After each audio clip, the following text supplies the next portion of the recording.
The bustling city streets hummed with life as dawn streaked the sky in soft pastels. The rhythmic pulse of traffic blended with the murmur of early risers, creating the familiar soundtrack of urban mornings. Amid the flow of pedestrians, a scruffy golden retriever wove through the crowd, paws slapping the pavement in a frantic rhythm. Its tail whipped back and forth like a metronome gone wild, and its wide, pleading eyes darted from face to face, as if silently begging for aid. Officer Mara Torres, a veteran known for her sharp intuition and steady composure, stood at the intersection of Elm Street and Fifth Avenue, sipping her thermos of coffee. Her gaze swept the sidewalks, ever alert. When the dog barreled toward her, barking in sharp, urgent bursts, she crouched instinctively, palms open. "Hey there, buddy," she murmured, her voice calm. "What's the rush?" But the animal didn't slow, it clamped its jaws on her sleeve and tugged, nearly spilling her coffee. Bystanders paused, phones raised, as Mara stood. The dog released her, barking once more before trotting a few paces ahead, then turning to stare at her. Her training had honed her to heed such instincts. Signaling her partner in the squad car idling nearby, she followed the retriever into a narrow alley strewn with dumpsters. The city's clamor faded behind them as they emerged into an overgrown lot flanked by skeletal beams of an abandoned warehouse. The dog halted at a chain-link gate, pawing at the dirt. Mara's breath hitched. A smeared trail of rust-colored droplets led into the shadows. Keying her radio, she called for backup, her voice clipped. Possible injured party at the old Millward construction site. Proceeding with caution. The dog nosed through the gate, leading her to a collapsed pile of plywood. Beneath the wreckage, a small hand twitched. Mara's pulse spiked as she scrambled to clear debris, revealing a boy, maybe 7, his face streaked with grime and blood. "Hey, kiddo," she said, smoothing his hair. "I'm Mara. You're safe now." His eyelids fluttered. They were chasing me," he rasped. "Bad men, in black trucks." Sirens wailed in the distance. Paramedics swarmed the site, lifting the boy, Lucas, onto a stretcher. The dog, now silent, nudged Mara toward a rusted drum half buried in weeds. Inside, a backpack held a child's drawings, stick figures labeled Mom, Dad, and Me. Tucked between the pages was a burned phone with a single contact. "Ms. Reyes? This is Officer Torres. We've got your son." The woman's sob crackled through the line. "Is he?" "He's stable. Meet us at Mercy General." But as the ambulance departed, the dog growled, hackles raised. Mara turned. A figure in a hoodie melted into the shadows. Her radio buzzed, units report shots fired near the waterfront. Possible gang activity. At the hospital, Lucas's mother, Elena, arrived in tears, clutching a faded photo of her ex-husband. He owed them money. "I thought we'd gotten away." Mara's gut twisted. The pieces snapped into place, this wasn't a random abduction. The dog, now named Scout, refused to leave Lucas's side, snarling at anyone in scrubs who lingered too long. That night, Mara returned to the lot. Scout's nose led her to a drainage pipe, where a key glinted in her flashlight beam, stamped Unit 114, Harbor Storage. The facility's manager, sweating under Mara's stare, handed over access logs. The unit, rented under a pseudonym, was a nest of surveillance gear, live feeds of Elena's apartment, the hospital, even Mara's patrol route. A folded map in a lockbox detailed routes along the coast, human trafficking lanes. Mara's blood ran cold. Lucas's father hadn't just owed debts, he'd been a cog in a machine far darker than she'd imagined. Dawn found Mara briefing SWAT. "They're using the old fisheries as a staging ground. We hit them at moonrise." The raid erupted in chaos, flashbangs, shouts, the snick of Kevlar vests. In the fray, Scout lunged at a man fleeing in a black SUV, dragging him down by the ankle. Cuffed and glaring, the driver spat, "You've no idea what you've stirred up." Back at the precinct, interrogation revealed a syndicate stretching beyond the city. Mara's captain authorized a task force, and within weeks, raids toppled safe houses from docks to desert towns. Elena and Lucas vanished into witness protection, but not before Lucas pressed a crayon picture into Mara's hand, a stick figure cop and a golden dog, captioned "My Heroes." Years later, Mara would visit the seaside cottage where Elena and Lucas had resettled. Scout, now gray-muzzled, dozed in sunbeams, while Lucas, taller but still bearing that earnest gaze, recounted his first week of junior deputy camp. The scars remained, but so did the quiet truth etched in Elena's smile: some bonds, forged in the crucible of fear, outlast even the darkest nights. Mara stared at the crayon drawing in her hands, Lucas's shaky lines etching a truth deeper than evidence. The syndicate was fractured, not destroyed. That night, she paced her apartment, Scout whining at her feet. The dog's ears twitched at every distant siren, his amber eyes reflecting the glow of case files strewn across her coffee table. On her laptop, security footage from the raid flickered, a man in a tailored suit vanishing into a black sedan before the SWAT team breached the fisheries. "Who were you?" Elena's voice haunted her too. "They'll come back. They always come back." Mara traced the edges of Lucas's drawing. A smudged figure in the corner, barely visible, a man with a serpent coiled around his arm. She'd missed it before. A tattoo? A symbol? Scout nosed her knee, growling at the dark hallway. Rain lashed the windows of the coastal cottage where Elena and Lucas hid. Lucas traced Scout's scars with a trembling finger. "He saved us, Mom." Elena's hands shook as she dialed Mara's burner phone. "They found us," she whispered. "A black SUV circled the block last night." Mara's grip tightened on her steering wheel. "I'm rerouting you. Now." She signaled her partner, Detective Cole, a grizzled investigator with a vendetta against human traffickers. The syndicate's got eyes everywhere. Even in witness protection. Cole grunted, adjusting his holster. "This goes higher than we thought, Torres. Way higher." Back at the precinct, Mara combed through the seized harbor storage files. A ledger, encrypted with symbols matching the serpent tattoo, listed shipments labeled Cargo 21, dates coinciding with missing persons reports. Tech specialist Gia Patel, her fingers flying across a keyboard, froze. "These aren't drugs, Mara. They're people. High-profile targets. Senators' kids, CEOs' spouses. This is a blackmail pipeline." Scout barked suddenly, pawing at a dusty crate beneath Gia's desk. Inside, Mara found a child's hair ribbon, crusted with blood. The tag read Lily Chen, age 8. A girl missing for 6 months. Gia's voice cracked. "They're not just trafficking. They're collecting." A knock echoed at Mara's door at 3 a.m. A gaunt man in a janitor's uniform stood there, eyes darting. I worked at the fisheries. Before they burned it." He thrust a USB drive into her hands. "Names. Locations. The serpent, he's real. He's watching you." The drive contained video logs, auctions in underground bunkers, bids placed by masked figures. One buyer's voice chilled Mara, a politician she'd campaigned for last fall. Scout snarled at the screen, teeth bared. Cole muttered, "This is a hydra. Cut off one head, 2 grow back." Mara's captain called her into his office, his face ashen. "Stand down, Torres. This case is being handed to federal jurisdiction."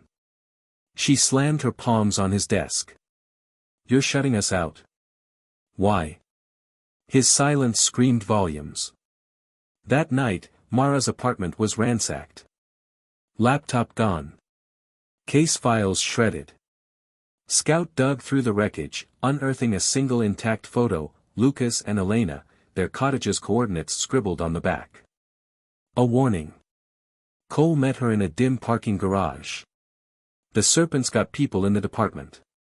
We can't trust anyone.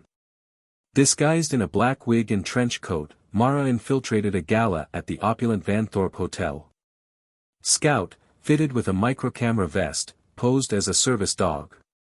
Waiters wheeled in silver platters, not food, but tablets displaying inventory, Lot 17, male, 12, piano prodigy. Lot 23, female, 34, cybersecurity expert. A man with a serpent cufflink raised his bid paddle. Mara's earpiece crackled, Cole's voice. SWAT's 10 minutes out. Don't engage. Too late. A guard recognized Scout. Hey. That's the cop's dog. Mara sprinted through the hotel's kitchen, Scout at her heels. A bullet grazed her shoulder. She returned fire, shattering a champagne tower. Glass rained as she leapt into a delivery van, Scout lunging in beside her. The USB drive burned in her pocket. Cole intercepted her at the docks. They've tagged your car. You need to disappear. Mara shook her head. Lucas and Elena, they're still targets. A text buzzed on her burner phone, an unknown number. Cargo 21 is ready. Sunset Docks. Come alone. Sunset Docks reeked of brine and betrayal. Scout growled at shadows as Mara approached a shipping container. Inside, Lily Chen huddled, alive but frail. He said you'd come, she whispered. The Serpent, he wants you to see. A screen flickered to life. Live footage of Elena and Lucas, grocery shopping in their new town. A sniper's laser danced over Lucas's chest. The Serpent's voice, distorted, taunted, your move, officer. Mara's phone rang. Release the girl, or the boy dies. She gripped Lily's hand. Let them go. Take me instead. The Serpent chuckled. Brave. But bravery is a currency here. You'll pay in blood. Scout lunged at a hidden gunman, buying Mara seconds to shield Lily. Cole's SWAT team breached the docks, but the sniper's bullet found its mark. Elena screamed on the live feed as Lucas collapsed. The hospital's fluorescent lights hummed. Lucas survived, the bullet lodged near his spine. Elena clutched Mara's arm, tears carving rivers through her mascara. You promised we were safe. Scout nuzzled Lucas's limp hand, whining. Cole pulled Mara aside. The Serpent's mocking us. He's enjoying this. Mara's voice was steel. Then we rip him out. Root and stem. Gia decrypted the USB's final layer, a map of offshore accounts, all funneling into a shell corporation, Viper Holdings. Board members included judges, media moguls, and Mara's captain. This is a coup, Gia whispered. They're not just trafficking, they're owning governments. Mara's burner phone buzzed. A photo of her younger sister, sipping coffee outside her college dorm. Family is such a fragile thing, the Serpent texted. Mara met a hacker named Rook in a neon-lit arcade. His fingers danced over a retro console, bypassing Viper's firewalls. They've got a vault, he said. Data so explosive, it could topple regimes. Stored in a Cold War bunker beneath the city. Scout sniffed Rook's bag, unearthing a serpent-shaped USB. You're one of them, Mara hissed. Rook smiled. I'm a defector. And I want that vault destroyed as much as you do. The bunker's entrance lay beneath a derelict subway station. Scout's growls echoed off damp walls as Mara, Cole, and Rook descended. Motion sensors triggered, a swarm of drones armed with syringes. Tranks, Cole warned. Don't let them pin you. Rook hacked a terminal while Mara and Cole fired. Scout leapt, snapping a drone from the air. The vault door creaked open, revealing files that named every Serpent affiliate. Mara's breath caught, her captain's face stared back from a surveillance photo. The Serpent wasn't a man. It was a council. 12 figures, masks adorned with serpent emblems, their meeting room a hollowed-out cathedral. Mara watched footage of them sentencing a defector, Rook's predecessor, to a fate worse than death. Rook's hands trembled. They're untouchable. They are the law. Mara scrolled through the vault's contents. Then we become outlaws. A live broadcast hijacked every screen in the city. The serpent's masked figure spoke in a mechanized monotone. Officer Torres. Surrender the vault files, or the next auction will feature someone familiar. The camera panned to Mara's sister, bound and gagged. Cole cocked his rifle. We're not playing by their rules anymore. Mara uploaded the files to every news outlet, dark web forum, and social platform. Let the world see their monsters. Chaos erupted. Protests. Resignations. Assassinations. The serpent's empire crumbled, but its leaders scattered like roaches. Mara hunted them, a disgraced senator in a bunker, a CEO on a yacht, a general in a desert compound. Scout saved her life each time, lunging at a knife-wielding assassin, sniffing out a bomb beneath her car. But the cost mounted. Cole took a bullet shielding Rook. Gia vanished, her last text, "They're here." Mara relocated Elena and Lucas to a monastery in the Alps, its stone walls draped in ivy. Lucas, now in a wheelchair, taught Scout to fetch his medicine. "He's my service dog now," he said, grinning through the pain. Elena hugged Mara. "You can't keep fighting forever." Mara watched the sunset. As long as one serpent survives, no one's safe. Rook resurfaced, half dead, at Mara's safe house. "The last serpent, he's here. In the city." He died whispering coordinates. Mara buried him beside Cole, then armed herself. The address led to an orphanage. Inside, children played, until a hidden door slid open. The last serpent emerged, a philanthropist hailed as a saint. "You'll never prove it," he sneered. Mara aimed her gun. "I don't need to." Scout's snarl echoed as Mara confronted the serpent in his ivory tower. "You built empires on broken backs," she said. He smiled. "And you'll die a footnote." But the children, his orphans, swarmed him, tiny hands clutching syringes. "You taught us to survive," one hissed. Mara watched, holstering her weapon. "Justice isn't mine to give." Months later, Mara stood at Cole's grave, Scout grey-muzzled but vigilant. The world thought the serpent's empire had fallen. But in the shadows, new whispers grew. A girl approached, Lily Chen, now a teen with fire in her eyes. "Teach me," she said. "To fight like you." Mara handed her a badge. "We don't fight like them. We fight for them." Scout barked at the horizon, where storm clouds gathered. The war wasn't over. It never would be.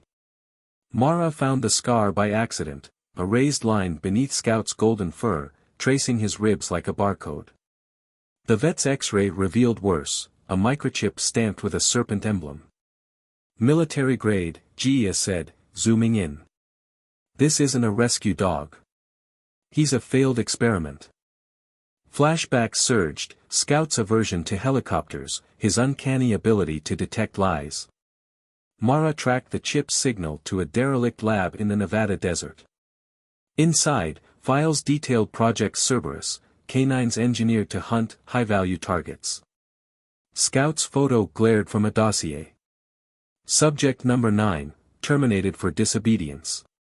A shadow moved. Mara spun, gun raised. A hunched scientist emerged, his eyes milky with cataracts. "They trained him to kill," he rasped. "But he chose mercy. Just like you." Mara's sister, Evie, wasn't just a hostage, she'd infiltrated the serpent's ranks. Burner texts led Mara to a crypt beneath St. Ignatius Church. Evie, her dyed black hair matted with blood, clutched a rosary wrapped in razor wire. "They think I'm broken," she hissed. But I stole this. A vial of amber liquid glowed in her palm, a neurotoxin keyed to serpent DNA. Their elixir of immortality is their weakness. Scout sniffed it and recoiled, whining. Evie's smile faltered. They're not just a council, Mara. They're a bloodline. Centuries old. Gunfire erupted. Evie shoved Mara into a secret passage. Find the first serpent. Burn the root. The door sealed as Evie faced her pursuers, the rosary gleaming.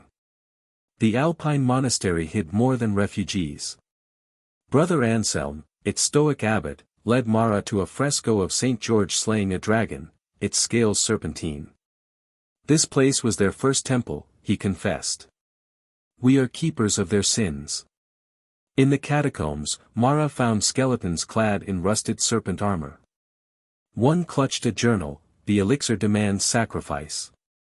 A child of light, a child of shadow. Lucas's face flashed in her mind, his innocence, Scout's darkness. They'll come for him, Anselm warned. The final ritual nears. That night, Lucas sleepwalked to the fresco, tracing the dragon's eyes. It's singing to me, he whispered. Scout's growl shook the walls. Rook's ghost haunted Mara's dreams. The vault was a decoy, he taunted. The real weapon is you. She awoke to a parcel, a USB drive smeared with his blood.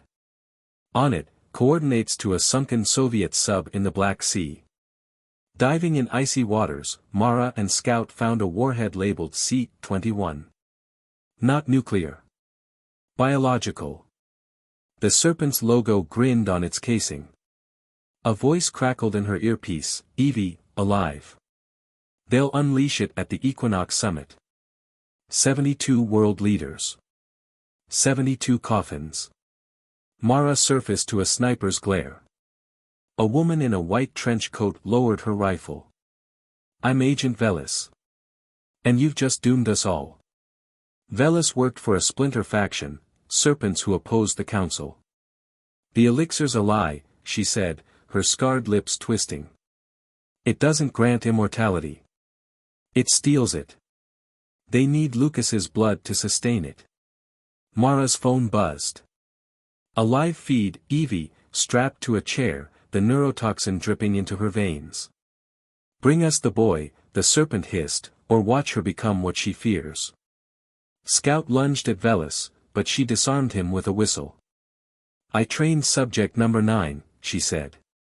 He still responds to my commands. Sits. Scout froze, trembling. Mara's heart shattered.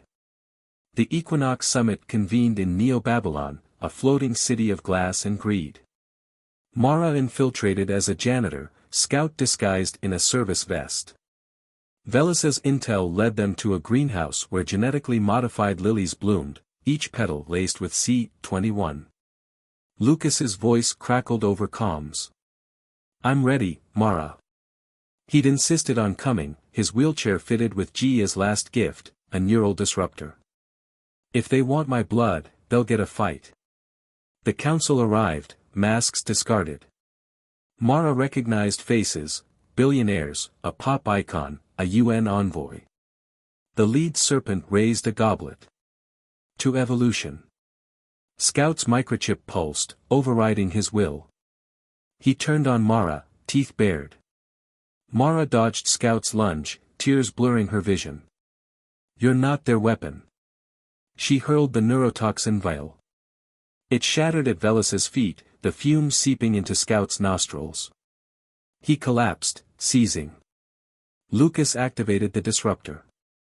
Serpents clutched their heads, screaming as the toxin amplified their genetic flaw. The greenhouse shattered, raining glass and lilies. Evie emerged, scarred but alive, dragging a detonator. End it, Mara. The warhead's countdown hit 0. Nothing happened. Velis smirked. Did you think we'd truly let children win? Neo-Babylon plummeted into the sea, but the serpents escaped. All except one, the philanthropist from the orphanage. Mara cornered him in a lifeboat, his face melting to reveal Brother Anselm. "The first serpent is eternal," he gurgled. "You cannot kill a god." Scout, freed from the chip, tore out his throat. The boat capsized. Mara clung to debris, watching the city burn. Evie floated beside her, holding Lucas's limp body. "We saved the world," she whispered. "But who'll save us?" Months later, Mara limped through a radioactive wasteland, the Council's New Eden. Survivors huddled in caves, their skin scaled from elixir runoff. A girl thrust a serpent plushie at Scout. "He's a hero." Mara's radio fizzed. A familiar voice, Gia, broadcasting from a bunker. "They're regrouping. And they've cloned him." The screen flickered, dozens of scouts, eyes vacant, prowling a lab. "Come home." Mara stood at the bunker's edge, Scout aging beside her. The cloned hounds howled in the distance. Lucas, now leading a rebel faction, handed her a serum. "It'll give you strength. But it'll cost." Scout nuzzled her hand. Mara injected herself, her veins glowing serpent green. "We fight together," she said. "One last time." They charged, the wind carrying Scout's final howl, a requiem for the lost, and a promise, no more chains. The cloned scouts moved like a pack of specters, their golden fur matted with ash and their eyes glowing an unnatural violet. Mara's serum pulsed through her veins, sharpening her senses but blurring her humanity. She could smell their programming, algorithmic loyalty to the serpent's code. Lucas, now hardened by loss, manned the bunker's turret. "Aim for the microchips," he shouted, but the clones dodged bullets with eerie precision. One leapt at Mara, its jaws snapping where her throat had been seconds before. Scout, his muzzle frosted with age, tackled it midair.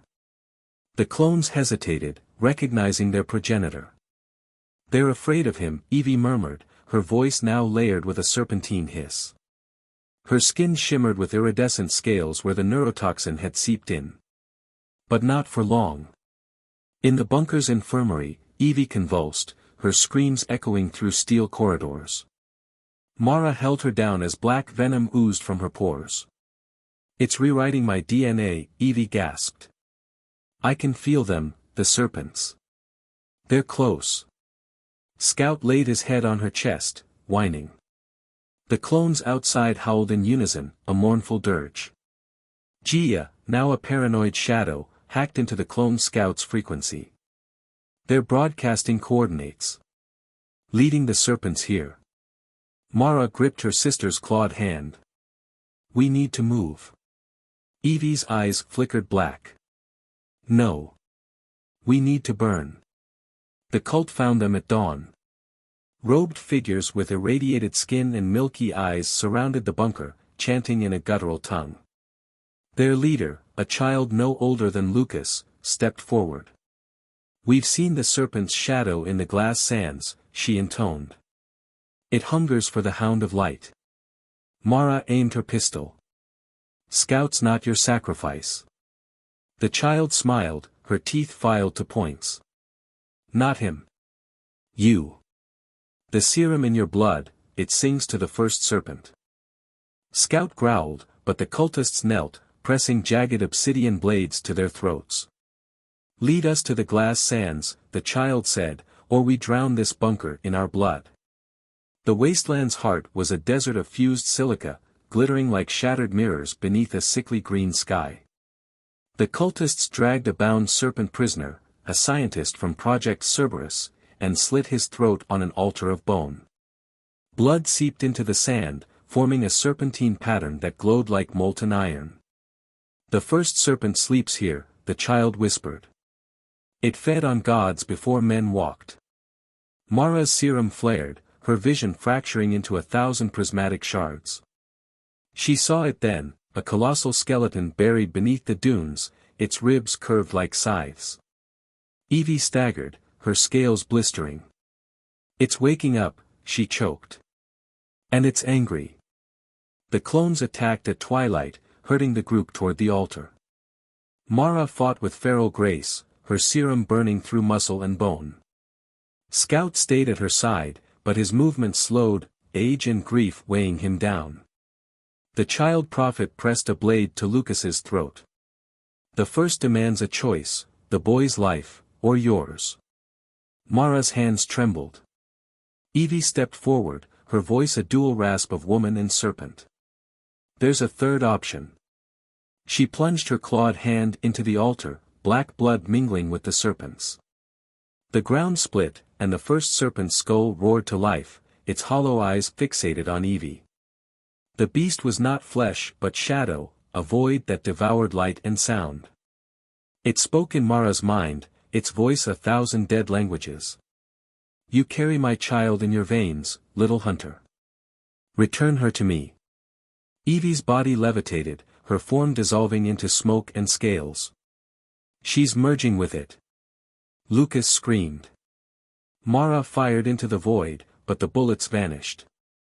Scout lunged, his teeth sinking into the shadow, a howl echoed, ancient and wounded. The child prophet laughed. The hound of light bites the dark. Now the balance shifts. Mara's serum faded, leaving her hollow. Evie was gone, her last whisper seared into Mara's mind, find the garden.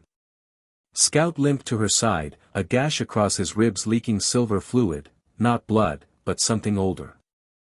The clones retreated, their programming scrambled by the first serpent's cry. Gia uncovered a map in the cult's relics, a site labeled Eden's grave.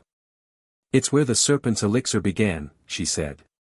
And where it can end. Lucas traced the coordinates. It's under the orphanage. The place where Scout killed the philanthropist. The place where Mara's war began. The orphanage's ruins festered with mutated flora, roses with serrated thorns, ivy that hissed. Beneath the cellar, they found a vault door etched with the serpent's crest. Gia decrypted it, revealing a garden frozen in time, trees heavy with golden fruit, soil soaked in black blood. The first serpent's prison, Mara realized. A figure emerged from the shadows, Agent Velis, her white coat stained. You shouldn't have come here, she said, raising a vial of elixir. This garden isn't a tomb. It's a cradle. Scout snarled, but Velis tossed the vial.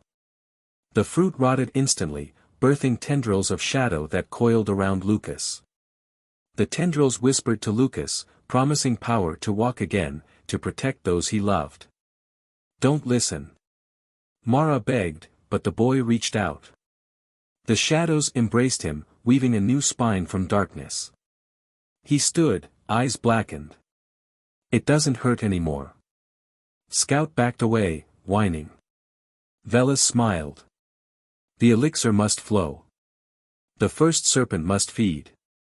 Mara aimed her gun, not at Velis, but at the fruit. If it wants a harvest, let's give it hell. She fired, igniting the garden in a storm of fire and shadow. The explosion shattered the orphanage, leaving a crater veined with glowing moss. Lucas lay at its center, his new spine dissolving into ash. I'm sorry, he rasped. Scout nuzzled him, golden fur damp with tears. Velis emerged unscathed, her coat pristine. You can't kill a god, Mara. But you can starve it. She vanished into the smoke, leaving a serpent scale pendant, a key. Mara clasped it, Scout's howl harmonizing with the wind. Somewhere, Evie's voice whispered, the garden is everywhere. The war is forever. The crater pulsed with a faint, sickly glow, the moss-lined fissures radiating heat like veins of dying embers. Mara clutched the serpent scale pendant, its edges biting into her palm as Scout pressed his muzzle into her leg, his breathing ragged. Lucas lay motionless in the dirt, his ash-stained face pale under the moonlight. The boy's chest rose and fell in shallow hitches, his shadow spine crumbling into dust that pooled beneath him like ink. We can't stay here, Mara muttered, sliding her arms under Lucas's shoulders. Scout limped ahead, sniffing the air, his ears twitching at distant howls, not clones, but something wilder. The night smelled of burnt sugar and rust. They stumbled into the remains of an abandoned subway tunnel, its walls slick with bioluminescent algae. Mara propped Lucas against a corroded train car, his eyelids fluttering. "It's still in me," he whispered. "The shadow, it's hungry." Scout growled at the darkness beyond the algae's glow, his hackles raised. Mara ignited a flare, its red light revealing claw marks on the walls, fresh, deep, and deliberate. "They're hurting us," she said, loading her last magazine. Lucas coughed, black tendrils writhing in his throat. "Then let them come." The clones attacked at dawn. They moved silently, their matted fur blending into the rubble as they circled the tunnel's entrance. Scout stood guard over Lucas, his muzzle wrinkled in a silent snarl, while Mara climbed a collapsed beam to scout the surface. The city skyline was gone, swallowed by the sentient forest Gia had become part of, towers of twisted vines, their flowers glowing like watchful eyes. A figure moved in the distance, too graceful to be human. "Evie." Mara's radio crackled. A distorted voice hissed, "You can't outrun the garden." She hurled the radio against the wall, but the voice seeped from the algae, the walls themselves. Lucas screamed, his shadow spine lashing out like a whip, slicing through a clone that lunged too close. Scout pounced, tearing into its throat, but the clone dissolved into smoke, its microchip clattering to the ground. "They're not real," Mara realized. "They're projections." The pendant around her neck grew hot. A hologram flickered above it, Agent Velis, smirking in a sterile lab. "You didn't think it'd be that easy, did you?" Velis's hologram led them to a bunker hidden beneath a landfill, its entrance disguised as a rusted sewage pipe. Inside, rows of glass tanks held floating clones, scouts with milky eyes, their paws twitching in stasis fluid. Lucas collapsed onto a gurney, his shadow spine fracturing into shards that hovered around him like a halo. "The serpent's been busy," Mara said, pressing a scalpel to Velis's holographic throat. "Where's the real you?" The hologram glitched. "Where you'll never reach." A monitor buzzed to life, showing Evie in a birthing chamber, her swollen belly veined with black. "The air is coming," Velis said. "And you'll deliver it." Scout snarled, lunging at the hologram, but his paws passed through it. Lucas's shadow spine suddenly lashed out, embedding itself into the monitor. The screen shattered, and the real Velis gasped on the other side, strapped to a table, her skin grafted with serpent scales. "Mara." The feed died. The clones in the tanks began to wake. Fluid drained as their lids hissed open, glassy eyes fixing on Scout. He backed toward Mara, growling low, but the clones didn't attack. They knelt, bowing their heads. Lucas choked out a laugh. "They think he's their alpha." One clone approached Scout, nuzzling his paw, a scar mirrored his own. Mara recognized it, subject number 8, Scout's littermate from the lab logs. "They've been waiting for him," Lucas said, his voice echoing with the serpent's timbre. "To lead them home." Scout whined, torn between Mara and the clones.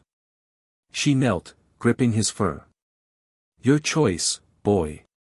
He nuzzled her hand, then turned to the clones, issuing a commanding bark. They fell in line, their microchirps sinking to his frequency. A tremor shook the bunker.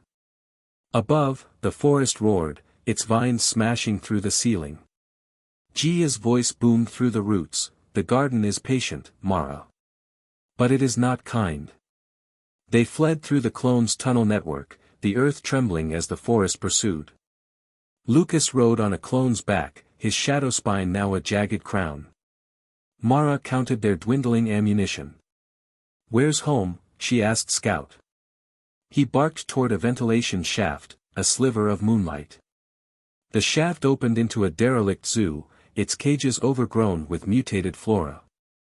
A lioness with bioluminescent fur stalked them, her eyes serpent green. Scout's clones formed a protective circle, but the lioness ignored them, leading Mara to a cave behind a waterfall. Inside, a mural depicted a wolf and a serpent entwined, a pact. The first serpent wasn't alone, Lucas said, touching the mural. It had a twin. The Hound of Light. Scout whined, pawing at the wolf's image, his own likeness. Mara's pendant glowed, revealing text, "The balance must bleed." The lioness roared. The clones howled in unison. Somewhere, a child laughed, the prophet from the glass sands, now standing at the cave's mouth. "You found the truth," she said. "Now watch it burn." The clones turned on Scout. Their microchips overrode his command, violet eyes locking onto him as they attacked.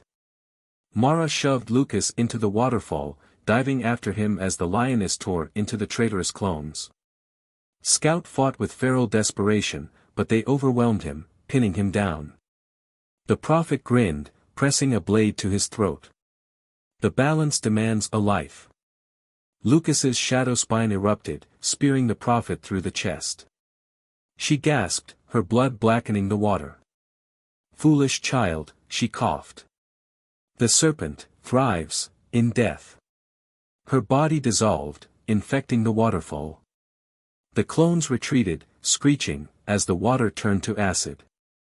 Mara dragged Scout into the cave, his fur singed. Lucas collapsed, his spine disintegrating. "It's taking me," he whispered. "Don't let it take you too." The mural cave became their tomb. Mara barricaded the entrance with rubble, Scout's clones standing guard. Lucas's breathing slowed, his body translucent. "The shadow, it's not evil," he said. "It's scared. Like me." Mara clutched his hand. "I'll fix this." He smiled. "You already did." His body dissolved, merging with the mural. The wolf and serpent glowed, their stone forms cracking to reveal a hidden chamber. Inside, a pedestal held a wolf's fang and a serpent's tooth, the balance. Scout nosed the fang.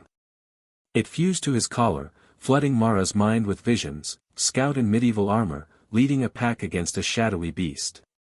"The first war," a voice said. "You've always fought. You'll always lose." The fang's power surged through Scout, healing his wounds, his fur gleaming like molten gold. Mara took the serpent's tooth, its edge slicing her palm. Her serum flared, the elixir in her blood reacting, a map of light seared into her vision. Antarctica, she realized. That's where it began. The clones howled, their eyes clearing to amber. They bowed to Scout, awaiting orders.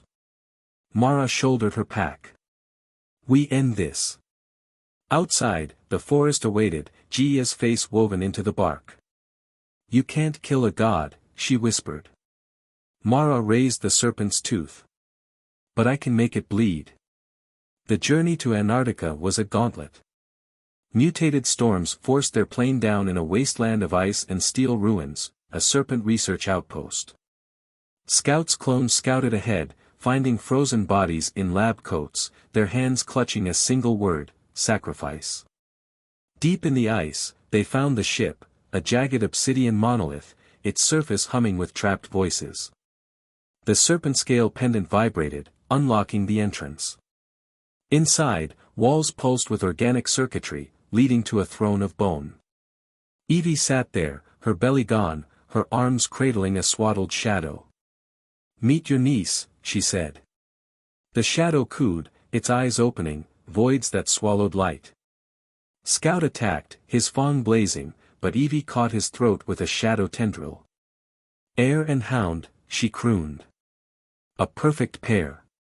Mara aimed her gun, but the shadow infant wailed, disintegrating it. Lucas's voice echoed from the walls. "Break the throne." Mara drove the serpent's tooth into the dais. The ship shuddered, ice cracking as the first serpent's roar shook the continent. Evie screamed, merging with the shadow. Scout howled, the fang's light piercing the dark. Mara's elixir burned, her body failing, but her hand held firm. The throne shattered, its bone shards exploding into a storm of black ash. The ship's walls screamed, organic circuitry melting into viscous sludge as the first serpent's roar shook the Antarctic ice. Mara collapsed, her hand still gripping the serpent's tooth, now fused to the dais. Scout lunged for her, his fang's light slicing through the chaos, but the shadow infant wailed, a sound that warped the air itself. Evie's merged form writhed, her body dissolving into tendrils that lashed at the crumbling ceiling.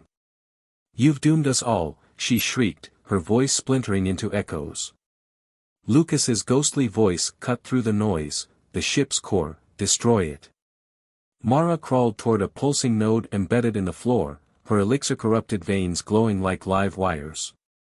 Scout's clones formed a barricade, buying her seconds as the shadow infant's cries liquefied their ranks. Mara plunged the tooth into the core. The ship imploded, sucking light and sound into a vacuum. When the silence broke, they were buried under miles of ice, the cavern kept alive by the dying hum of serpent technology. Scout dug Mara free, his fang dim but warm. The shadow infant was gone, but Evie's scorched cloak fluttered in the frozen wind. Lucas's voice flickered in Mara's mind, "It's not over. She's still out there." They staggered into a glacial tunnel, the clones dwindling to a handful. One carried a shard of the core, a jagged black crystal leaking liquid shadow. "We need to contain it," Mara rasped, but her hands blistered at the touch.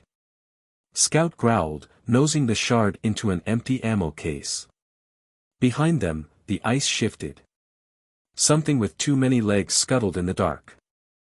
The tunnel spat them into a serpent outpost, its halls lined with frostbitten corpses.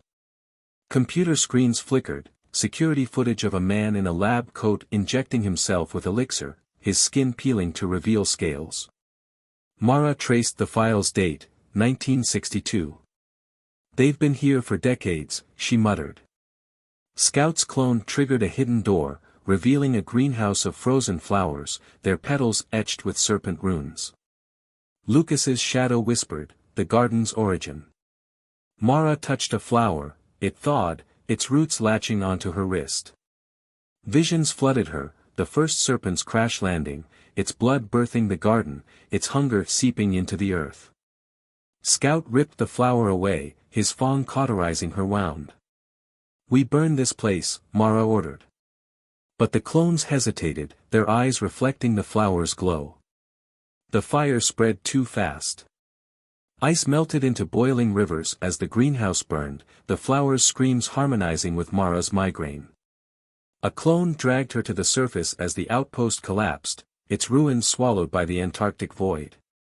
Scout herded the survivors, his bark hoarse. The sky churned with auroras, unnatural, serpentine greens. Lucas's voice sharpened, "The air is close. I can feel her." Mara's radio crackled to life. A child's giggle. "You missed a spot," the prophet taunted. The transmission ended with coordinates, a red pulse on Mara's stolen serpent tablet. Scout sniffed the air, whining. The clones refused to follow. "Fine," Mara spat. "Stay with the ghosts." She trekked alone, Scout at her side, until the ice gave way to a massive fissure. Below, a city of shadows pulsed. The city was alive. Towers of coiled darkness throbbed like hearts, streets teeming with half-formed serpent hybrids. Mara cloaked herself in a dead guard's uniform, Scout lurking in alleys. The core shard in her pack hummed, calling to the air. They infiltrated a cathedral-like structure, its altar a mirror to the shattered throne. Evie waited, her body rebuilt from shadow and rot, the infant cradled in a nest of tendrils. "You're too late," she hissed. The air opened its eyes, a perfect void. Scout's fang flared, but the clones, now corrupted by the flower's pollen, ambushed him. Mara fought, her elixir-enhanced strength crumbling the altar. The air fell, screeching, into a pit of liquid shadow. Evie leaped after it. "You'll never win," she screamed. The pit sealed, leaving Mara alone. The city collapsed in on itself, shadows retreating into the fissure. Mara fled, Scout limping, his clones all dead. The tablet's coordinates led to a bunker stocked with serpent tech, and a cryopod. Inside, Dr. Mara Torres, Mara's mother, preserved an elixir. Her eyes snapped open. You shouldn't have come here. Mara recoiled. You died decades ago. Ilara's smile was venom. The serpent doesn't let go of its toys. Scout growled, but Ilara disarmed him with a whistle, the same command Velis used. You think you're the first to fight? She gestured to a wall of photos, Mara at graduation, Evie as a teen, Lucas's birth. We're all experiments. The serpent's fail-safes. Ilara offered a cure, a syringe of clear fluid. It'll purge the elixir. And kill you. Mara hesitated. Scout nosed her hand, his fur matted with blood. Lucas's shadow whispered, she's lying. Ilara laughed. The boy's right.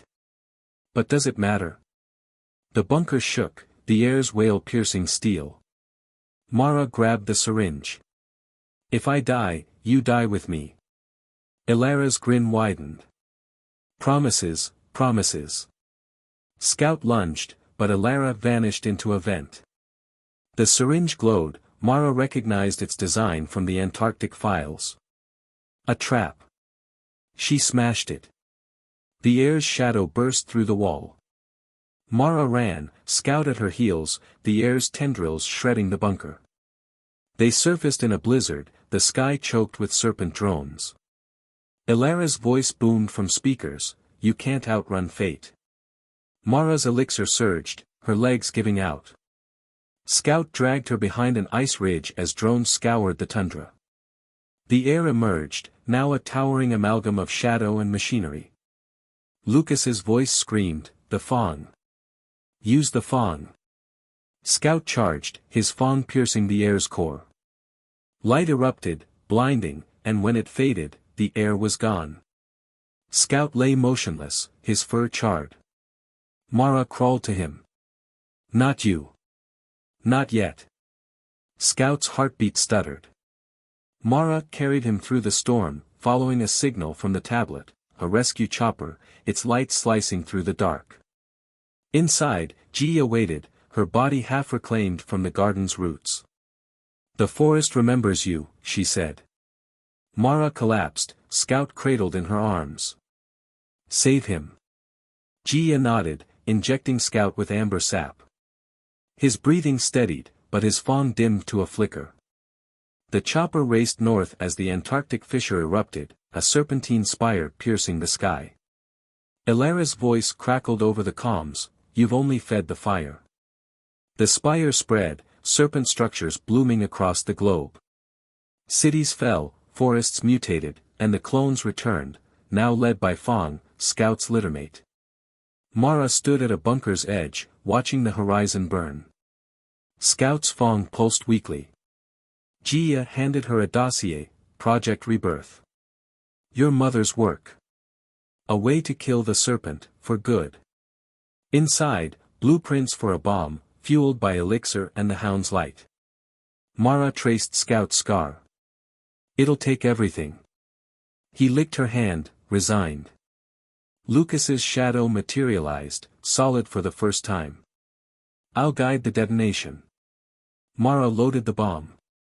For the ones we lost. The bomb's core pulsed with stolen elixir and the dying glow of Scout's fawn. Mara knelt beside him, her hand steady on the detonator. The spire loomed outside, its shadow swallowing the stars. Fawn's clones surrounded the bunker, their howls harmonizing with the serpent's roar. Lucas's shadow solidified, his form flickering like a candle in the wind. It's time, he said. Scout nuzzled Mara's cheek, his breath ragged but warm. She hesitated. What if it's not enough? Lucas smiled. It's never enough. But it's something. Light erupted, not the serpent's devouring void, but a pure, blinding radiance. The spire shattered, its shadowy tendrils dissolving into ash. Fong's clones froze mid-howl, their microchips overloading as the blast rippled across the globe. The garden's vines recoiled, the sentient forests retreating into barren soil. Mara felt the elixir burn out of her veins, her body crumbling like paper. Scout's Fong dimmed to a whisper as he laid his head in her lap. "We did it, boy," she breathed. His tail thumped once. Then stillness. The world woke to silence. Cities lay in ruins, but the sky was clear, no serpentine auroras, no toxic spores. Survivors emerged from bunkers and caves, squinting at the sun as if seeing it for the first time. In the Antarctic ice, the fissure sealed, leaving only a scar. Lucas's shadow lingered, a wisp of smoke over Mara's grave, a shallow trench marked by Scout's collar. The clones, freed from Fong's control, vanished into the wild. Some say they became legends, guardians who howled at the moon to keep the dark at bay. Jia, her body reclaimed by the garden's retreat, planted a seed where the bomb had detonated. It grew into a tree with golden leaves and silver bark, its roots sinking deep into the earth. "For the ones who burned so we could grow," she whispered. Years later, a girl with a serpent-scale pendant knelt by the tree. Her name was Lily Chen, the child Mara had saved long ago. She placed a weathered photo of Lucas and Scout at the roots. "Tell me the story again," a younger boy begged, his eyes wide. Lily smiled. "It's not about how they died. It's about how they fought. Not because they thought they'd win, but because it was right." She nodded to the horizon, where a golden wolf with a flickering Fong paced the tree lean, Scout's ghost, or perhaps a clone who'd never forgotten. "The serpent's still out there," she said. "Smaller. Hungrier. But so are we."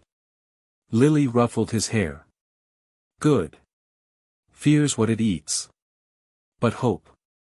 She pointed to the tree, its branches heavy with resilience. "Hope is what we eat." The truth Mara learned wasn't that light destroys darkness, it's that darkness cannot exist without light to defy it.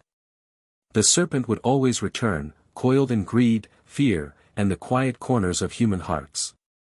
But so would the hounds, those who chose to fight, not for victory, but for the fragile, furious act of defiance.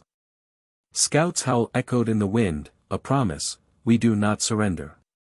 We do not forget. We rise, again and again, because the fight itself is the legacy. And in the end, that was enough. The end. Lesson: evil thrives in resignation, but dies in the act of resistance.